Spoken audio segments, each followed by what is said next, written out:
my name is Jessica Merritt. My number is 315-2560, and I'm in the spring semester of 2017. Hi, today I'm going to be showing you how to trim a dog's nails. Today we're going to be demonstrating on Nala here.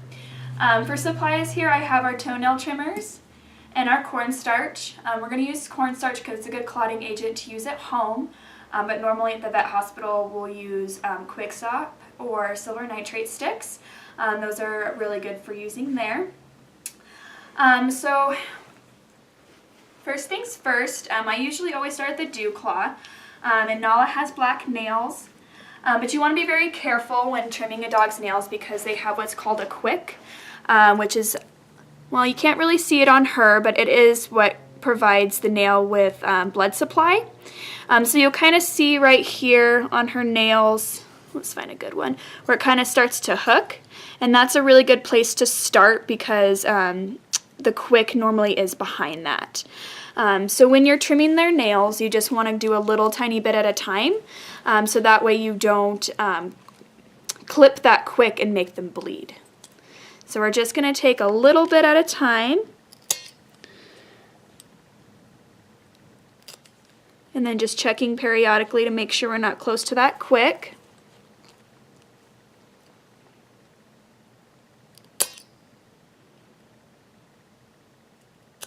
And if you do accidentally quick them, you can go ahead and just take a little bit of the cornstarch and apply it right here on the nail, and then just check to make sure it has stopped the bleeding. If it has not, you can go ahead and apply a little bit more. But we are going to do all the nails. You can see that we're getting a little close to her quick right there, so we just aren't going to go too much more, but you do want to make sure the nails are nice and smooth.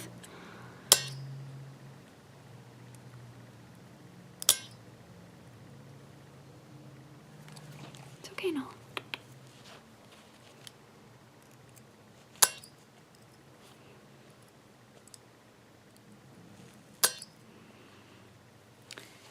Alright, so we have clipped all the nails, and then I like to do a quick look over on all the nails to make sure we don't have any that are bleeding. And again, if they are, just go ahead and apply the cornstarch or your Quick Stop. Good girl. So today I'm going to be demonstrating on how to trim a cat's nails. This is Maru. I'm going to be demonstrating on him today. For our supplies, I have toenail trimmers and cornstarch. Cornstarch is a really good clotting agent to use while you're at home. When you're at a veterinary hospital, you can use what's called Quick Stop, or you can use silver nitrate sticks. The reason for the cornstarch is because animals have what's called a quick. If you extrude the nail on the kitty cat, cats are really easy too because their nails are clear. You'll see kind of like a little red area here on the nail. Now this is what gives the nail its blood supply. So it's very important to make sure that we don't cut too far back when we are trimming the cat's nails because that will make the cat bleed. So you'll see kind of where it hooks right here. That's a very good place to start when cutting the cat's nails, and then you'll just, usually on cats we just take the tips off, but if you do want them shorter, you just do a little bit at a time, and just check periodically, make sure that we haven't quicked our cat or made our cat bleed. So when you're cutting their nails, normally on the front nails, I like to start with the dew claw, but these ones are already trimmed. The dew claw is just farther up on the paw like this, but we'll go ahead and trim our back nails today. So we'll extrude that nail, and you can have someone hold the kitty cat for you, but he's usually okay. So you'll extrude the nail, and you'll just take your clippers and take that tip of the nail off. You do want to make sure that it stays pretty smooth. So if needed, you can take just a little bit more off because you don't want little stragglers.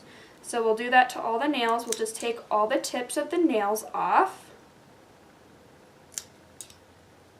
And again, if you're doing this for the first time or if you need help, just get someone to assist you. So we took all the tips off. If you do quick your cat, just take the Quick Stop or cornstarch and apply it right here at the end to stop the bleeding. If that little bit doesn't stop the bleeding, you can always apply a little bit more. And then I like to just kind of go over that paw one more time to make sure that there's no bleeding, and there's not. So he's all finished. Alright, so now I'm going to demonstrate on how to pill a dog. A lot of the time you can give dogs their pills in something that they like cheese or hot dog, chicken, or even peanut butter. But sometimes dogs won't take their medication in food, so sometimes you do have to put it in what's called a slurry. It's another way that you can give an oral medication. But today we're going to hand pill a dog. You do this when they aren't wanting to take it in a food form or you can't make it into a slurry. So I just have a pill pocket here. You'll put the pill inside the pill pocket or you can do it without, that's fine. Soraya is pretty easy. So when you're pilling the dog, you'll just open their mouth. You'll hold the top of their mouth and the bottom like this, and then you'll just put your hands as far down their throat as you can, so that way they can't spit it out with their tongue. And you'll just kind of hold their mouth shut until you see them kind of stick their tongue out, and you can kind of massage their throat to make them want to swallow it. Then you just want to make sure that they didn't spit it out, and she didn't, so that is how you pill a dog. Alright, so today I'm going to be demonstrating on how to pill a cat. Willow can be a little difficult, so I'm just going to explain how to do it first, and then we'll go ahead and pill her. So normally I like to have them up on a table, and we'll go ahead and have them kind of facing away from you. You'll kind of grab the back of the head securely so you have good control of your cat, and kind of keep your elbows right here so that way they can't get away from you, and you have really good control of them. So you'll have your hands kind of, we call it a baseball. You'll put them in a little baseball hold right here. You'll take one of your fingers and then just pull that lower jaw down. As you pull that lower jaw down, you're going to take your other, so you'll pull it down and then take it and with these two fingers and pop the pill as far back down into the throat as you can. And then you'll close the mouth and you'll kind of massage their neck to make sure that they do swallow it. You'll kind of see their tongue kind of come out of their mouth. That usually means they swallowed it. Sometimes when cats are really difficult, you can use other forms of pilling them, like a pill gun. They usually don't take it in food, but we'll go ahead and give it a shot, and we'll go ahead and try to pill her.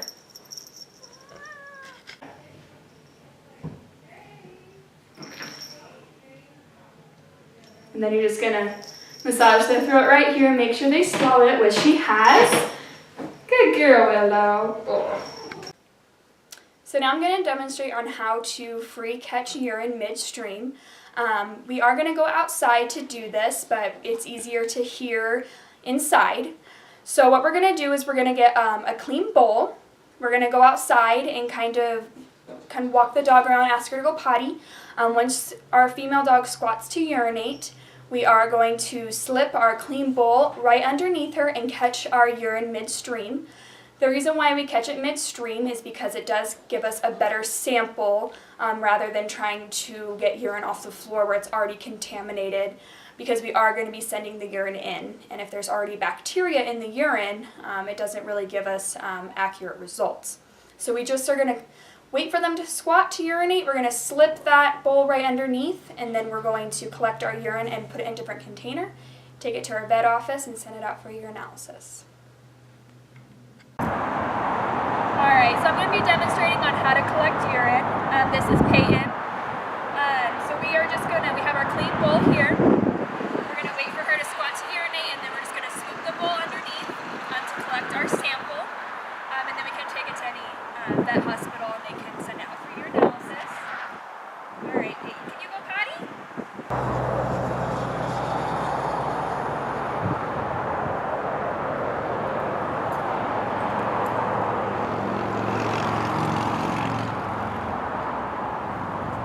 Alright, so now we have our urine sample that we caught midstream. So it's not very much, but we can still put this in a container and send this to our veterinary hospital for urinalysis. Alright, so now I'm just going to show how to make a gauze muzzle. You usually have to use these when you don't have a regular muzzle available. Soraya's pretty big, so I'm just going to leave her on the floor here. I'm going to get behind her. You'll slip the bottom of the gauze underneath their jaw right here. There's different sizes. This one's a little bit bigger because she has a big face.